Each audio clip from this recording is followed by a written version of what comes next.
Before we begin, I want to start by paying my respects to the people of the Kulin Nation as the traditional custodians of the land that we're meeting on.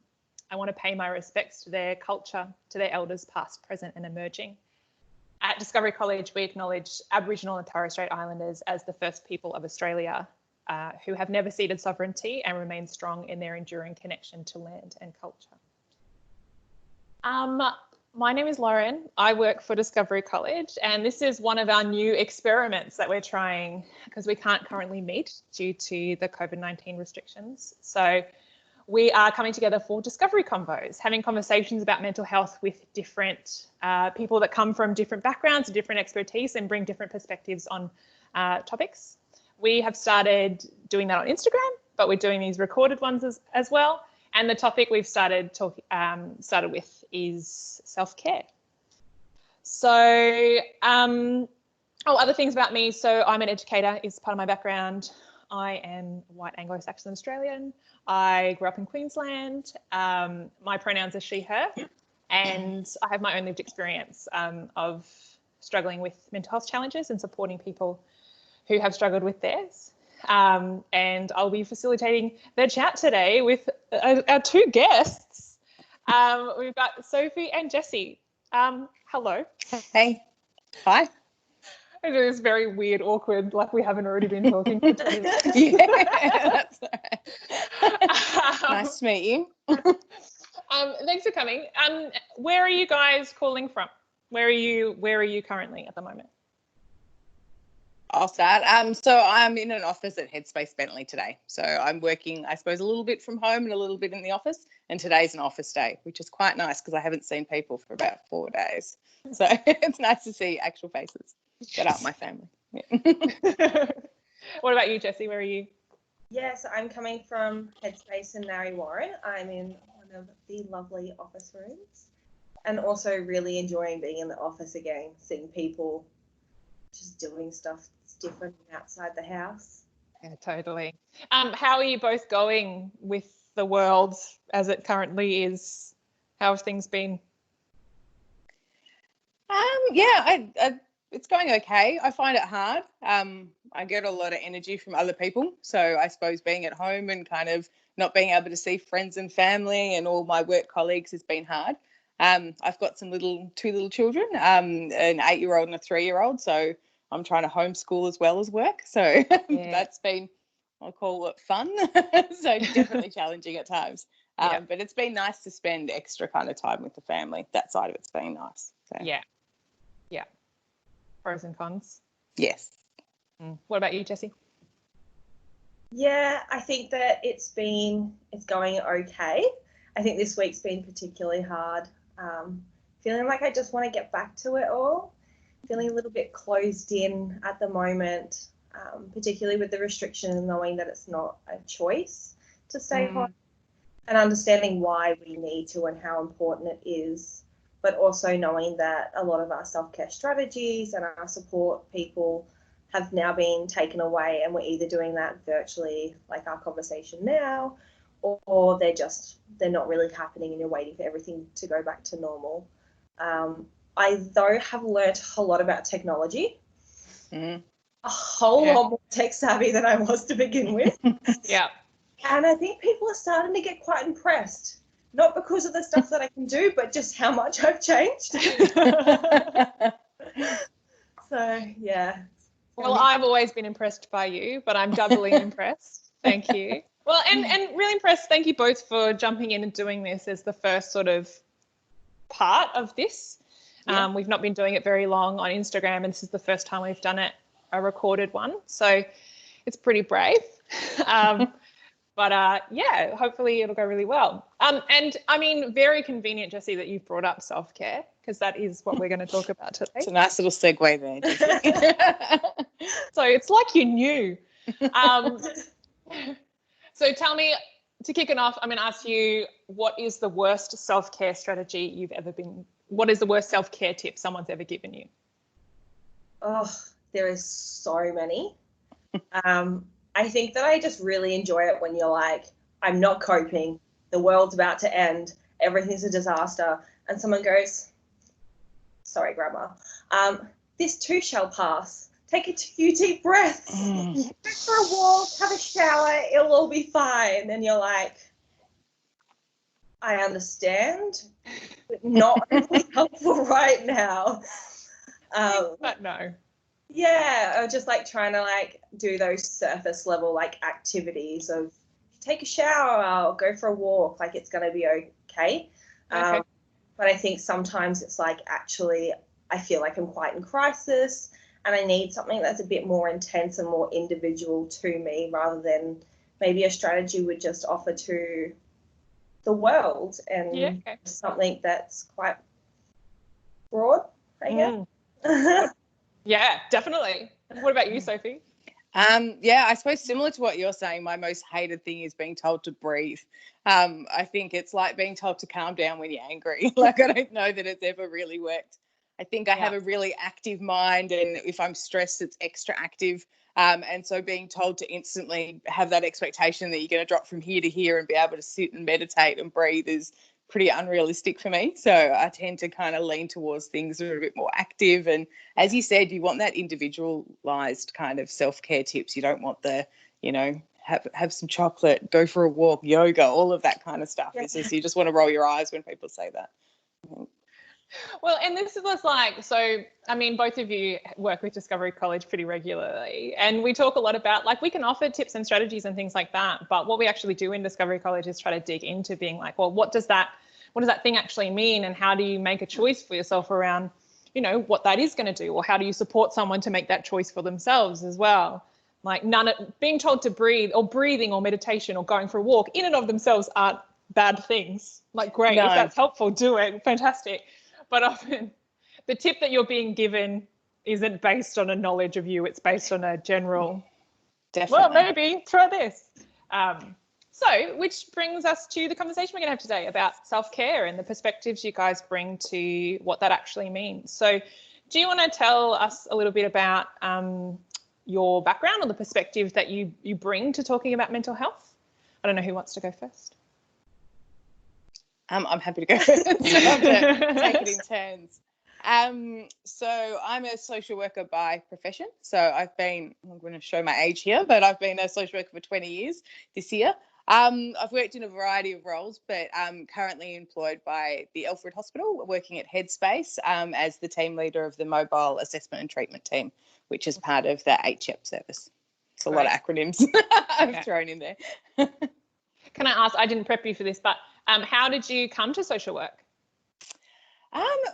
So I suppose it was actually when I was in high school, and I really didn't know what I was going to do, and I was fairly kind of lost. I didn't have what I would have considered any great skills as far as kind of career-wise, and wasn't really sure which direction my life was going to take. And I had someone come out from a local homeless shelter and did a talk to my high school.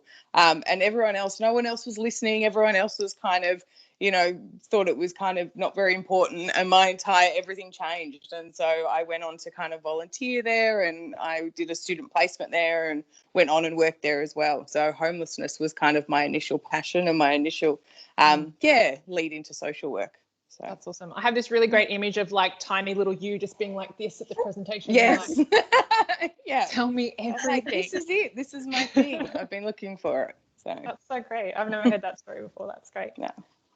Josie, do you want to tell us a bit about you and the perspective that you bring? Yeah. So I'm a youth peer support worker down here at Narre Warren Headspace for the HCEP service as well. My experience is lived experience of going through the mental health system, through my own mental health challenges. So the perspective that I bring is from that youth lived experience perspective, and that's how I work with the people of the service. Awesome. Do you want to speak a little bit to your lived experience, or do you want to save that for the question? So I guess that I got into this role originally I was part of a youth mental health group, and through that then I moved into a volunteer kind of role. I never really imagined using my mental health experience. I had a lot of shame, a lot of stigma. I didn't want anyone to know what was going on. And I don't even know whether I really identified that change. And I know that even when I started volunteering for the first time, I was still quite closed about who I told in my life that was part of what I did. And slowly over time and talking to some really awesome people, I think I've started to break down some of those barriers. And even though I still have some shame and stigma of my own story and of my own experiences, I know that they're quite individual to me and they're not something that I should feel, but acknowledge that I do, and that's okay. Awesome. That's really great. Thank you for sharing, both of you. So with those things in mind, so the perspectives that you bring and what's brought you to have this conversation today, we're going to talk about self-care. So what is unique or different, do you think, about the way that you think about self-care when you look at it through that perspective that you have?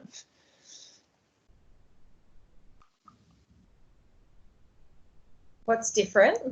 Yeah, what is it like? It's sort of like, what does it mean to you, or like that's specific to you? Because we could say generically self-care means this, but to me it means this when I look through it through my lens of my lived experience or through my lens as a social worker.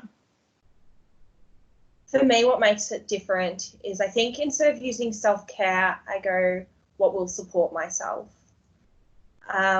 I think that what makes it different for me is that over time I've actually learnt what it means to me. And knowing that at different times in my life I'll need to use a different thing. Knowing that it's more than, treat yourself or, that kind of boosting yourself. Self-care is about what I do to stabilize myself, particularly when things feel like they're falling apart. What can I do to make things stand still so I feel like I can breathe again? I think that once you feel like this, I'm able to do then that treat yourself of how I empower myself in that moment.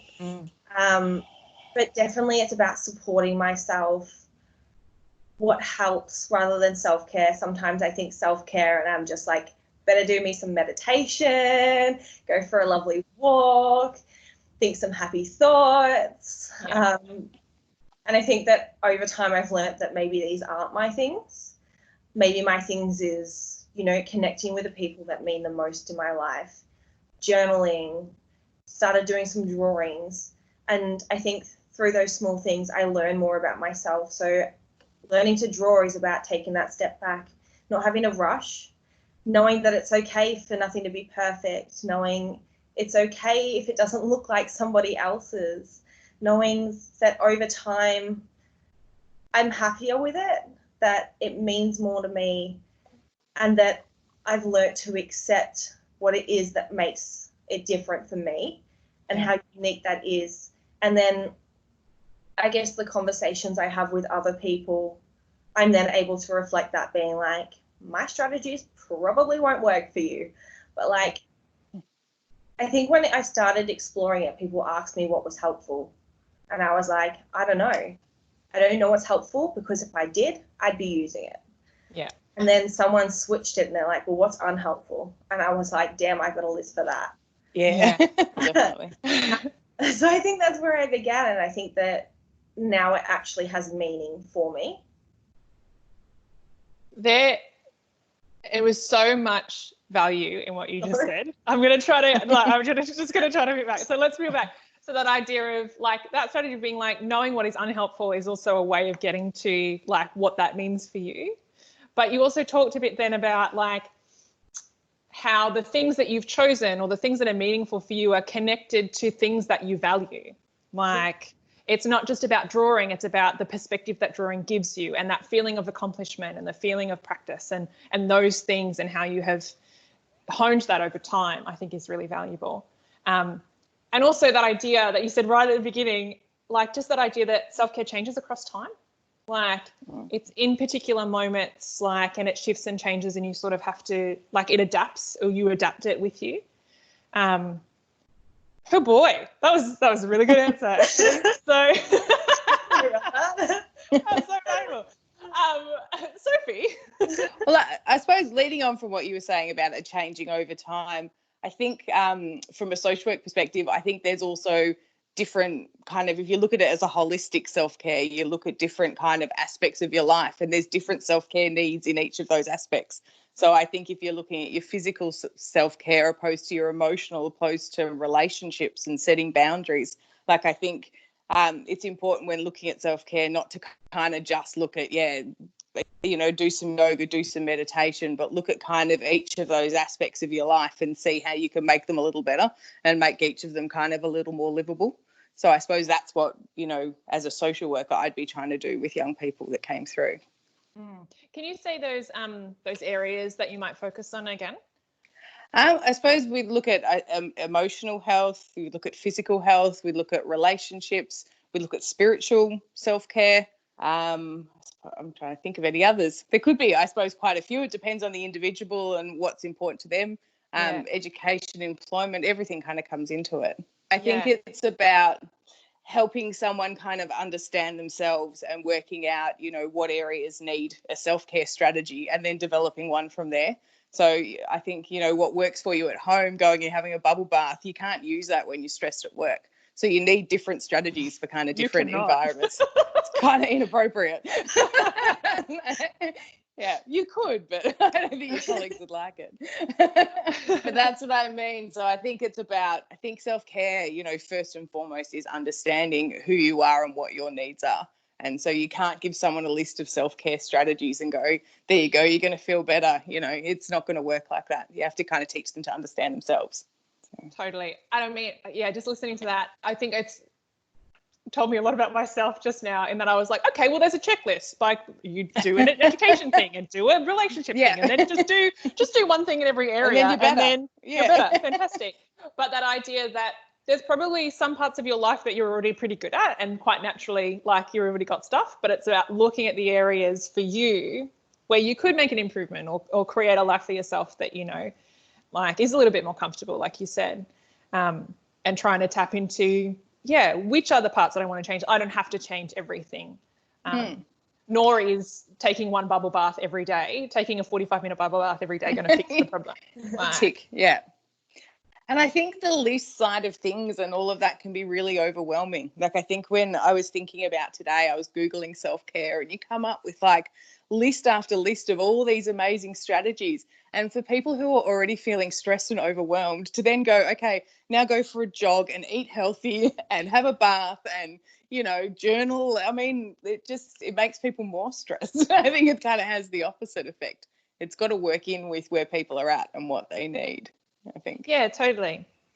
That made me think of, Jessie, one of the conversations that we had talking about today was to do with, so the strategies that you have, like, so for you saying not adding stuff onto the list, but actually already like having things, or maybe dropping things away or what have you. But one of the things that we spoke about was sometimes, the idea that self-care strategies sometimes can be good for you and sometimes be bad for you. Like, what does that mean when some of your self-care strategies might also not be as helpful? What does that mean in the context of your experience? This is me, yeah. So I think for me in my past, I've had a lot of strategies and they've worked for me, and they've been exactly what I've needed in that moment. And it's been incredibly difficult when someone comes up to you and they're like, you need to stop doing this. I think that a lot of my strategies, a lot of people found quite self-destructive, or they were very unhelpful, and that I should have been doing something else. Trying to have someone understand your perspective and what something actually means to you, particularly in that moment when you feel like that's the only strategy you have. I think having people understand that they're unique for you and they're for a reason is incredibly difficult sometimes. I know that for me in the past, one of the strategies, which has probably been the hardest for people to understand, is why I've self-harmed. And for me in that moment, that was my only option. That was the only thing that supported me. And I don't have any regrets about that. I needed that at that time. But I also needed was for people around me to understand this is what I need. And my strategies might not work for you. They might not even make any sense to you. But over time, and even like now, I reflect back and I'm like, I needed that then. And my strategies are different now. But I wouldn't change any of it because it's unique to me. And just because it might look different for someone else and it might look like it's not helpful or it's making things worse or it's actually more harmful than what I'm going through, doesn't make it any less valid. And it was valid for me and it was real for me. And without those supportive self-care strategies that we use, where would I be now? And I think that they had a purpose, and that purpose is the reason that I'm able to use these self-care strategies now. Sophie, what does that sort of mean in the context of if you're a social worker working with someone? Like, what's the sort of view there around like people being able to choose what's going to work for them and there being a bit of a conflict, or it may not look like something that's typically seen as self-care? Or yeah, I think people use whatever strategy they use because it works. And I think it's really important as clinicians that we go in recognizing that. If we go in trying to kind of stop behavior, we're going to ruin the relationship with the young person. So I think, I would hope all of our clinicians go in acknowledging that, yeah, that's what's working for that person right now. How can we kind of minimize harm if it's causing harm, say with drug use or something like that, but also about slowly introducing some alternatives, but I think you can't introduce alternatives till you get to know someone a bit better and work out why that strategy has worked for them, and then slowly together kind of work through some alternatives. I think that's the best way. I think it comes back like talking to that worst self-care tip you've ever been given. It's often by someone who doesn't particularly know you very well or doesn't understand the situation. Yeah. Right. And like, I'm trying to phrase this as a question and not making an assumption. Like in social work, like it sounds like from that, the idea of looking at the different parts of a person's life is figuring out what is the unique context for this person. It's not there's one perfect life that everybody can live, and how can I make your life look like that? Yeah, like it's definitely. a bit of a negotiation. And I think, the relationship is key to any of that. You can't be offering suggestions, alternatives, or even pretending to kind of understand someone's situation till you've built a relationship with them. So that needs to be kind of first and foremost. You need to really understand a person and develop that therapeutic space before you can kind of help them, make any changes to where they're at. Yeah. And maybe this is a question for both of you, like from your peers support perspective as well, Jessie, like how do you support someone then? Like what do you do to be able to support someone in their self-care? Like if we understand that self-care is a choice that everybody makes themselves, what can we do to help other people with that?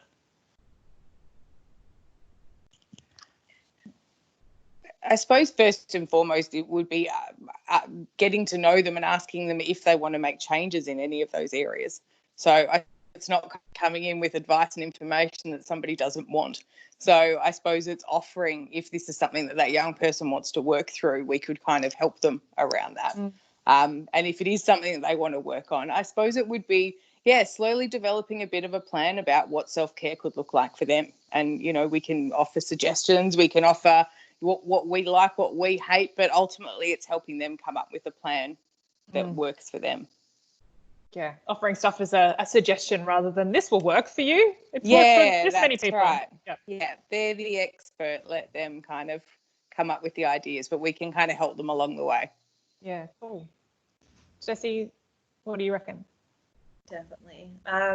For me, it's just I will walk alongside you always. And what does this mean to you? Like, what are your strategies now? Do you know when you need to use each individual strategy?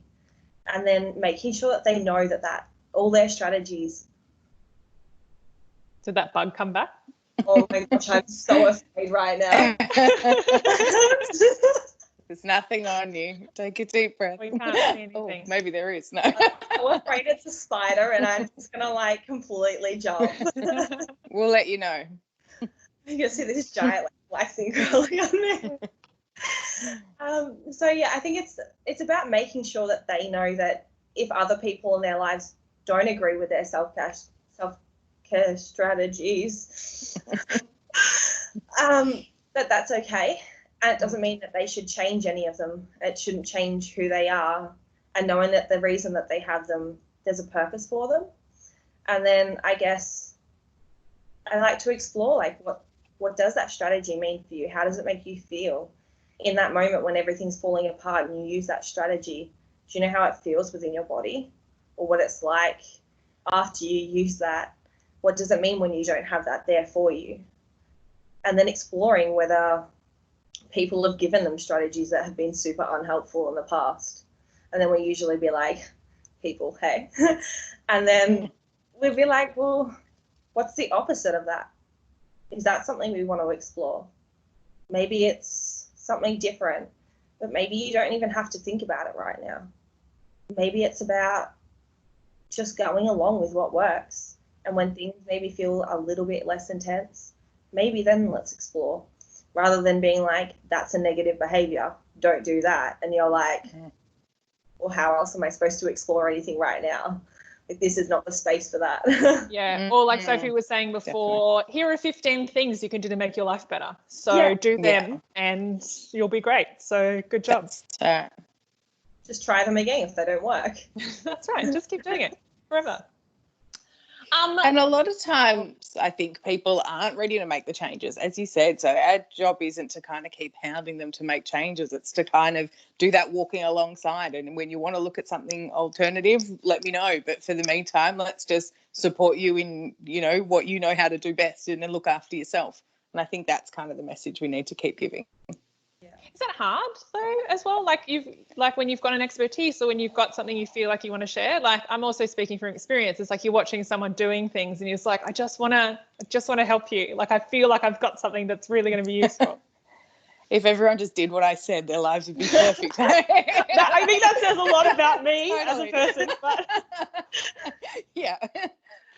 Look, I think maybe early on in my career, I was probably a heap bossier than I am now. And I think I kind of thought, if you could just do this and do this. And I think you learn to kind of put that aside pretty quickly and realize that you're not actually part of that, that you're just there with kind of some extra information and some support for someone, and you're a resource for that person. You're not there to kind of make the decisions. So you need to kind of put that part of you aside, even though your brain's going, just do it. You kind of just have to not. Yeah. Well, and I guess that's key, right? Like, it's self-care. It's like you're not a part of that person's self, so you put your stuff aside. Yeah, you need to be and the quiet. focus is on that human being. So definitely. Okay, interesting. Would you guys? We're going to wrap up in a second, but do you guys use the word self-care in your life when you're talking with clients or personally? Is that the phrase? Do you identify with it? I do. I do use it, but I must say it does kind of have that bubble bath kind of chocolate connotations to it. So I suppose I really kind of, more kind of challenge people to kind of look at themselves and make changes that way, rather than the Band-Aid solutions of the, formal self-care. But as a terminology, I do use it. Yeah, okay. What about you, Jessie? I think that I try and steer away from it, probably because it has often come with that, you should do this, by a professional being like, this kind of self-care will be right for you, or try these, that'd be great.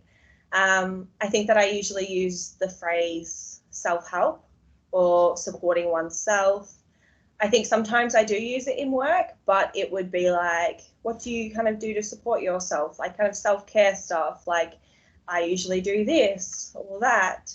I don't think that I'd ever just ask them about their self-care. I'd kind of break that down a bit more. Yeah. So it feels a bit clunky to me, but I also know that some people do identify with that, and some people don't know what it is to have strategies to support yourself or to seek help for yourself with things which make you feel good, make you feel like more stable and things. And often the first time they've heard self-care has been in a professional setting. And sometimes people have had someone really awesome that has been like, whatever you need. And then sometimes people have had people that's like, maybe you should try this. So trying to explore what people's experience has been before I just be like, what's self-care? And sometimes I find offering my strategies and breaking down why I use those strategies and what those strategies use for me, and maybe strategies I've used in the past can sometimes help explore that with people. So I think I try and change up that language, make it a bit more real and human. I think for me, because I have my own, I think, history with those words, and sometimes taking that history out of that word is helpful in moving forward for me. Yeah, definitely. And it's 100% of what we're trying to do here, right? Is like open up to the different things that it can mean for people, and encourage people to have conversations about what it means and what it is that you're actually trying to communicate and say to one another. Thank you both for today. How was that? Good. Bugs aside. Yeah. Yeah. I know, right? People joining us. Yeah, thank you both so much for sharing. I think it's really interesting hearing about the intersections between how people see the world, but also like the uniqueness. I know that, like, particularly for social work, sometimes you hear about professions and you're like, I'm not really sure how that's different to this other thing.